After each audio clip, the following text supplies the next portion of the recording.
If you've been watching for a while, following along for a while, you know one of the principles of our emotional intelligence is never to encourage or tell people to stop feeling their emotions. What we want to do is we want to engage with the behavior that we're observing, and we want to help navigate the emotion space with the individual, hopefully helping them to understand how to actually handle their emotions or navigate their own emotions better. Let's put this in the context of disrespectful behavior, because we can see this show up quite a bit in our workplaces. Disrespectful behavior is anything from verbal disrespect, like name calling or sarcastic comments, nonverbal disrespect, which is rolling your eyes or scoffing, communication gaps, like interrupting someone or constantly speaking over somebody else, even time or boundary violations, like showing up late for a meeting or last minute cancellations, violating personal space. Oftentimes, disrespectful behavior is grounded in an emotional disruption that the other person is having. Sometimes it can be insecurity, sometimes it can be frustration, sometimes it can be anger. Our job when we notice the type of behavior that's disrespectful is not to name the emotion for them. It's actually to state what we're observing in the behavior. For example, hey, I noticed that in the last 4 meetings, you've showed up late. What's going on? And then we give an opportunity for the individual to be able to tell us what's going on. And generally, in this space of dialogue, we use a lot of tactical empathy because the person might throw out a little bit of information at us, but we know it's not really the whole picture. And so we would prompt, go on, tell me more. What else and what else? And eventually, as they talk more, we're going to get a better picture of what's really going on for them.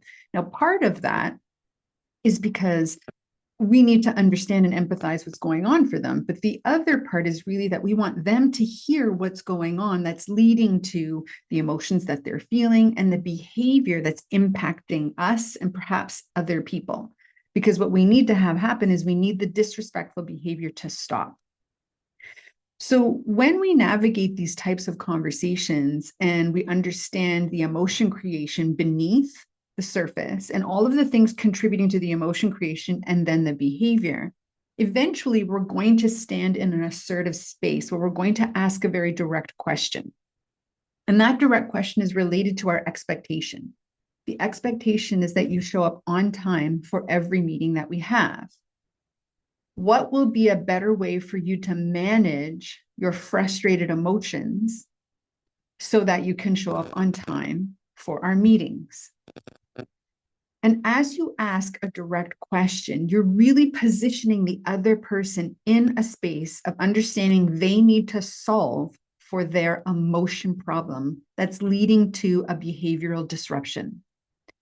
And in that dialogue, instead of asking them, how are you just going to show up on time for meetings, which is going to address the wrong thing, you're getting them to think about addressing what's at the source. Because they can still be frustrated, angry, insecure about whatever is going on, and find solutions so that the emotion doesn't get in the way of an expectation, a behavioral expectation. This can happen all the time in our workplaces.